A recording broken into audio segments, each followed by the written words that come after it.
Question conso dans laquelle on va vous parler de viande aujourd'hui, enfin de presque viande. La viande et notamment l'élevage, vous le savez, sont responsables de 14,5% des émissions de gaz à effet de serre dans le monde.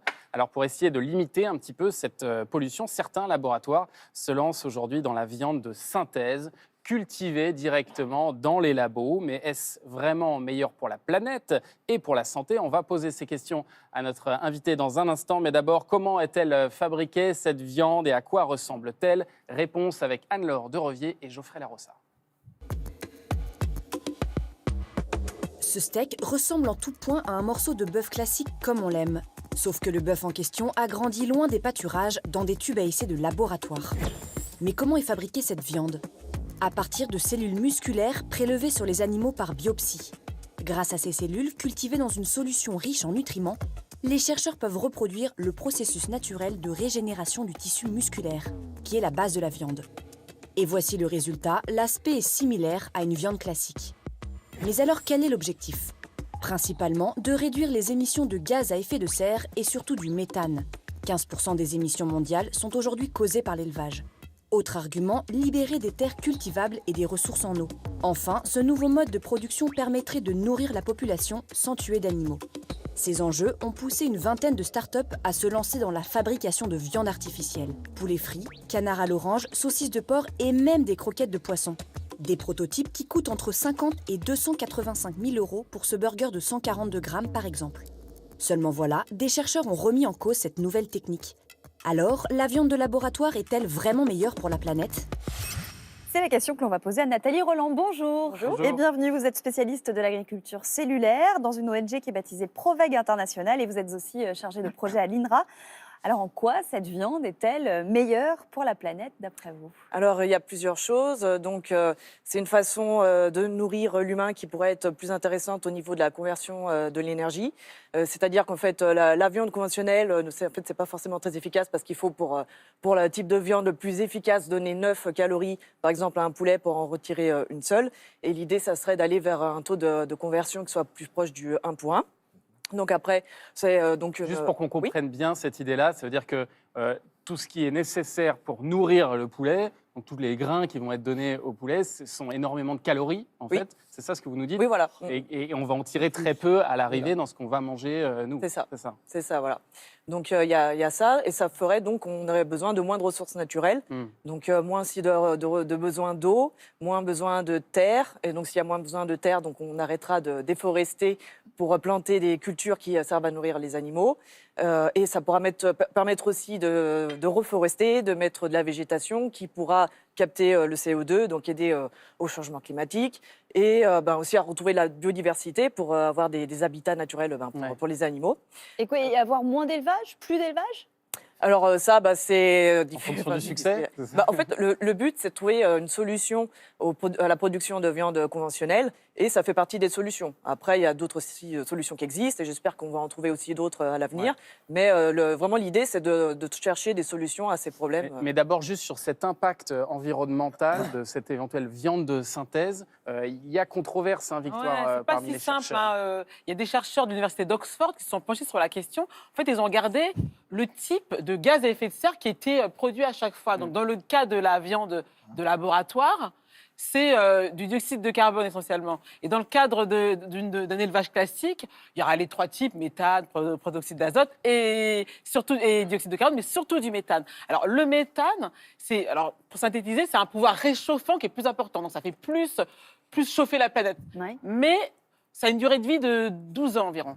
Le dioxyde de carbone, ça fait moins chauffer, mais ça a une durée de vie Ça reste plus longtemps. Ah. Donc on se dit que finalement, eux, ce qu'ils disent, c'est qu'en fait, c'est pas si simple et que la viande de synthèse, elle produit En tout cas, c'est pas gaz à effet de zéro serre. impact environnemental. Bah oui. Alors on se dit en pas plus neutre. que le méthane, ça chauffe plus, moins longtemps. L'autre, le dioxyde de carbone, ça chauffe moins, plus longtemps. Entre la peste et le choléra, on se dit, on reste sur la viande. Est-ce que la solution, c'est pas juste de réduire manger la de viande. viande de synthèse ou pas de synthèse? De plus manger de viande? Bah oui. Non, mais- Ça serait une solution qui marcherait très bien. C'est sûr que les alternatives végétales, on en a déjà qui marcheraient très bien. Mais le but avec cette viande, c'est justement de proposer au consommateur ce qu'il veut, c'est-à-dire de la viande. Parce qu'a priori, c'est peut-être pas tout le monde qui voudrait manger que végétal. Donc c'est vraiment l'idée de lui proposer ce qu'il connaît, c'est-à-dire de la viande, avec des impacts sur la planète, sur les animaux qui soient meilleurs. Mais par rapport à cette étude d'Oxford, en fait, c'est vrai qu'il y a une couverture médiatique particulièrement négative. Et les titres qu'on a vus étaient quand même très éloignés de la conclusion de l'étude d'Oxford elle-même. Ah. Et en fait, non, mais eux-mêmes, ce qu'ils ont dit, c'est quand même, ils font quand même le comparatif et c'est assez précis. Oui, mais à peu près ça. Ouais, mais alors, en fait, leur conclusion, c'est en fait que ça va dépendre des énergies utilisées. Oui, donc, si les énergies sont propres, il n'y aura pas de problème. Mais voilà, en fait, c'est surtout ça la conclusion qui a été dite. Je vois pas bien ça pourquoi la viande en labo, ça émettrait beaucoup de CO2. Mais en fait, pour fabriquer, il y a plusieurs protocoles. Je parle sur votre contrôle. Pour fabriquer cette viande, selon les protocoles, parfois il faut maintenir les cellules à une certaine température. Il y a des formes d'incubateurs. La viande, il faut un milieu. D'énergie, quoi. Voilà, il faut de l'énergie. Donc cette énergie-là, il faut la produire. Et donc, elle est mesurée au même titre que les émissions. Voilà.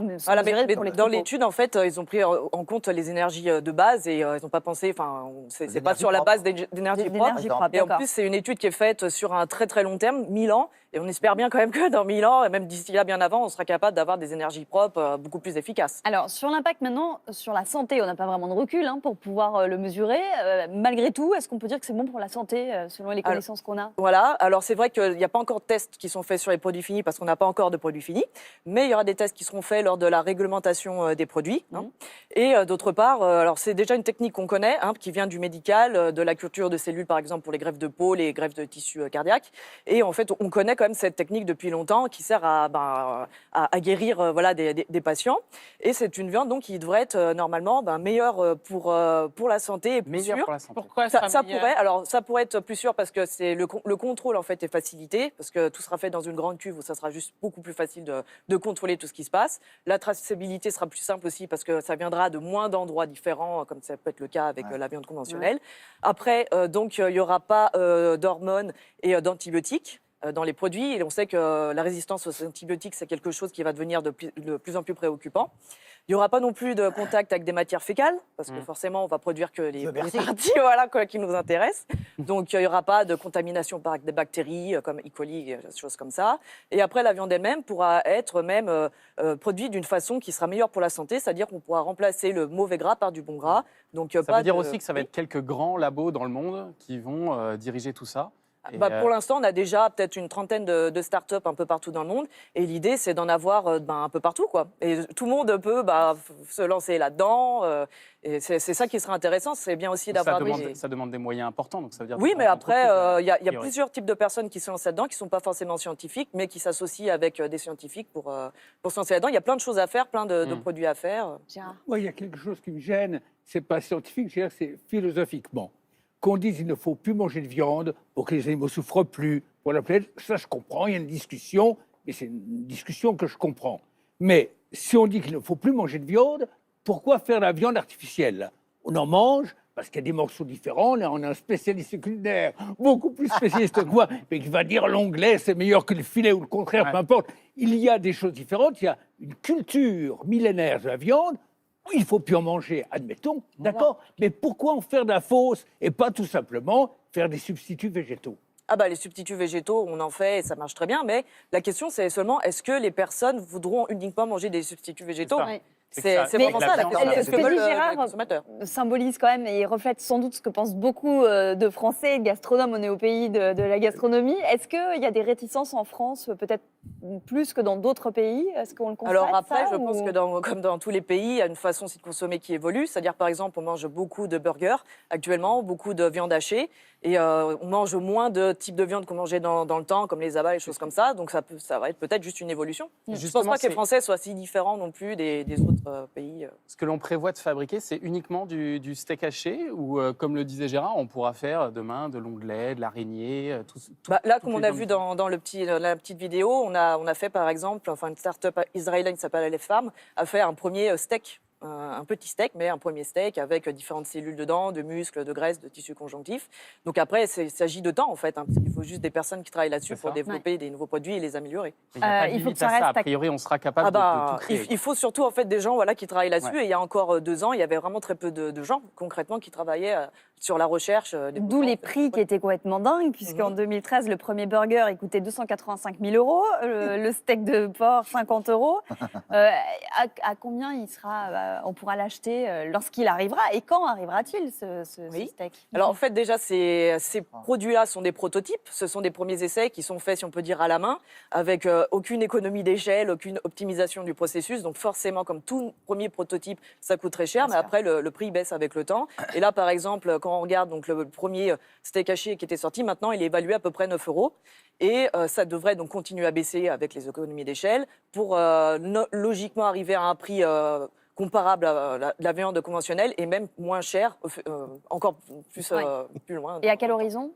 Alors ça, c'est quand même très difficile à évaluer, mais en fait, on peut se dire qu'au niveau de la technologie, voilà, ça devrait être à terme, ça pourrait être moins cher que les produits conventionnels. Et quand est-ce que ça sera disponible? Donc ça aussi, c'est pas forcément évident à évaluer, mais a priori, ça serait dans 1, 2, 3 ans qu'on devrait avoir les premiers produits. C'est demain. Voilà. Mais pas par contre pas de grande quantité. Pas à grande échelle encore. Voilà, ça sera quand même petite échelle et d'abord dans des restaurants avant d'être dans des supermarchés. Vous l'avez goûté, vous, cette Alors viande ou pas? pas encore, pas encore, mais bon, j'espère quand même goûter. C'est vrai que pour l'instant, il n'y a pas énormément de gens qui ont eu la chance de goûter les premières viandes. Mais qui ont ceux été qui l'ont goûté ont raconté leur histoire, ils sont très contents, hein, visiblement. Hein. Oui, Ils sont satisfaits, ils disent il n'y a pas de grosse différence. Goût est Non, proche, ouais. Parce que quand on dit on goût est peut très enlever le proche. gras, La on sait que texture le est très gras proche. donne le goût aussi à la viande. Donc si on enlève, Non, on après, l'enlève c'est des pas. ajustements. D'accord. Non, on ne l'enlève pas pour l'instant. Ils ont réussi plus ou moins, peut-être pas autant qu'ils veulent le faire, mais on avait étudié un peu le truc là aux États-Unis, ils le servent dans des burgers, donc justement, et les gens disent que c'est très bon. Alors pour l'instant, c'est pas encore sur le marché. Hein, Non, mais ceux qui ont. Mais ils Ah vont oui, le voilà, faire. les testeurs, Ils- oui, ils les personnes testent, qui ont ouais. le droit de Vous goûter. Vous seriez prêts, vous les uns les autres, à manger ce type de viande? Jean-Sébastien, toi qui es amateur de viande, est-ce que demain, Non, mais- si on te dit ton steak, finalement, il a été créé différemment, Non, mais tu serais prêt à en manger? Tout le problème pour moi, il est sur il faut d'abord réduire la consommation de viande. On sait qu'on est dans un modèle qui est de l'après-guerre. On est dans un régime qui est dit un régime 80 carné, c'est-à-dire que 80% de l'alimentation qu'on ingère est d'origine carnée, que ce soit le lait, les fromages, D'origine les œufs, animale, ouais. et d'origine animale. Il faut retomber à ce qui était au 18e, c'est-à-dire retomber à un régime 30-35. Déjà, à partir de là, on résout pratiquement tous les problèmes. Après, qu'on ait une ouverture de choix sur ce qu'on peut manger, c'est formidable. Mais j'ai horreur du côté, il y a d'un côté les bons, de l'autre les mauvais. Tout est dans une mixité et ça ne pourra fonctionner, à mon sens, que comme ça. Mais t'as pas répondu à la question, tu la goûtes? Ah non, mais bien sûr, mais Ouais. évidemment. D'accord. Évidemment. Ouais. Évidemment, mais comme j'aurais envie de goûter le burger qui est en test, je crois, à Minneapolis, dans une grande marque de fast-food, où ils font une viande, enfin, où ils font un steak végétal Oui. qu'ils ont additionné avec une substance qui donne De lait. un goût sanguin Mhm. à la viande. Ouais. Ça m'intrigue Ça, c'est très également bon, c'est vrai. énormément. Mais effectivement, on n'a aucun recul après là-dessus. Eh bien, parfait. Merci beaucoup, Nathalie Roland, d'être venue nous voir sur ce plateau.